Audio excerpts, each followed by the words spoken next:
YouTube ಚಾನಲ್ಗೆ ಸ್ವಾಗತ. ಎಲ್ಲರಿಗೂ ನಮಸ್ಕಾರಗಳು. ಗಣರಾಜ್ಯೋತ್ಸವದ ಈ ಒಂದು ಪ್ರಬಂಧದ ವಿಡಿಯೋ ಇಷ್ಟವಾದಲ್ಲಿ ಪ್ಲೀಸ್ ನಮ್ಮ ಚಾನಲ್ಗೊಂದು ಲೈಕ್ ಮಾಡಿ, ಸಬ್ಸ್ಕ್ರೈಬ್ ಮಾಡಿ, ಶೇರ್ ಮಾಡಿ ಅಂತ ಹೇಳ್ತಾ ಪೀಠಿಕೆ. ಭಾರತವು ಪ್ರತಿ ವರ್ಷ ಜನವರಿ 26ರಂದು ಗಣರಾಜ್ಯೋತ್ಸವವನ್ನು ಆಚರಿಸಲಾಗುತ್ತದೆ. ಈ ದಿನವು ನಮ್ಮ ದೇಶದ ಸಂವಿಧಾನವು 1950ರಲ್ಲಿ ಜಾರಿಗೆ ಬಂದ ದಿನವಾಗಿದೆ.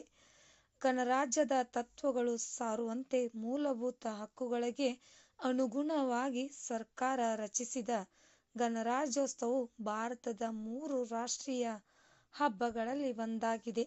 ಅದಕ್ಕಾಗಿ ಇದನ್ನು ಪ್ರತಿಯೊಬ್ಬರು ಅತ್ಯಂತ ಗೌರವ ಮತ್ತು ಉತ್ಸಾಹದಿಂದ ಆಚರಿಸುತ್ತಾರೆ.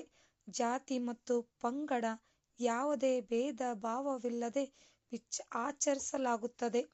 ವಿಷಯದ ವಿವರಣೆ: ಜನವರಿ 26, 1950ರಿಂದ ಭಾರತವು ತನ್ನ ಗಣರಾಜ್ಯೋತ್ಸವವನ್ನು ಅಂದು ಆಚರಿಸಿತು ಮತ್ತು ಸಂವಿಧಾನದ ಜಾರಿಗೆ ಬಂದ ದಿನವಿದು.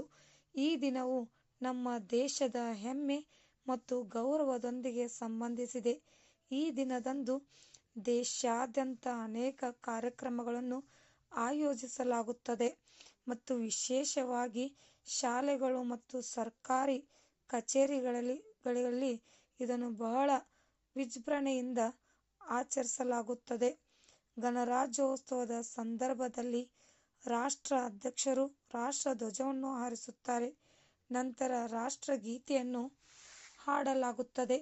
ಗಣರಾಜ್ಯೋತ್ಸವ ಪರೇಡ್ ವೀಕ್ಷಿಸಲು ದೇಶಾದ್ಯಂತ ಜನರು ರಾಜಧಾನಿಗೆ ಭೇಟಿ ನೀಡುತ್ತಾರೆ.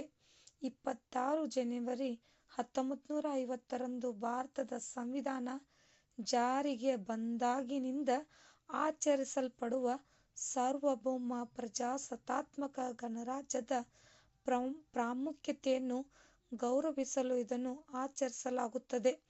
ಈ ದಿನವನ್ನು ರಾಷ್ಟ್ರೀಯ ರಜಾದಿನ ಎಂದು ಘೋಷಿಸಲಾಗಿದೆ.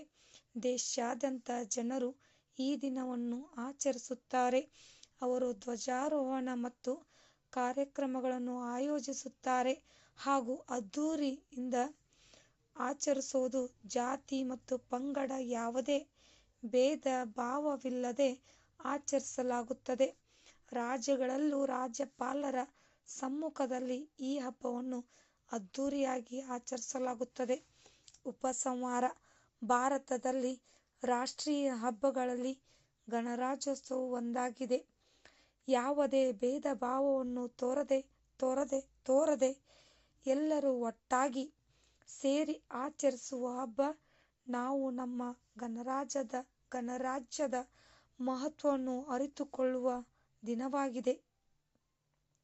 ದೇಶದೆಲ್ಲೆಡೆ ಸಂಭ್ರಮ ಸಡಗರದಿಂದ ಆಚರಿಸಲಾಗುತ್ತದೆ. ಭಾರತದ ಇತಿಹಾಸದಲ್ಲಿ ಹೆಮ್ಮೆಯ ದಿನವಾಗಿದ್ದು ಗಣರಾಜ್ಯದ ಪ್ರಾಮುಖ್ಯತೆಯನ್ನು ಬಿಂಬಿಸುತ್ತದೆ. ಗಣರಾಜ್ಯದ ತತ್ವಗಳು ಸಾರುವಂತೆ ಮೂಲಭೂತ ಹಕ್ಕುಗಳಿಗೆ ಅನುಗುಣವಾಗಿ ಸರ್ಕಾರ ರಚಿಸಿ ಆಡಳಿತ ನಡೆಸಿ ಭವ್ಯ ಭಾರತವನ್ನು ನಿರ್ಮಿಸಲಾಗಿದೆ. ಧನ್ಯವಾದಗಳು.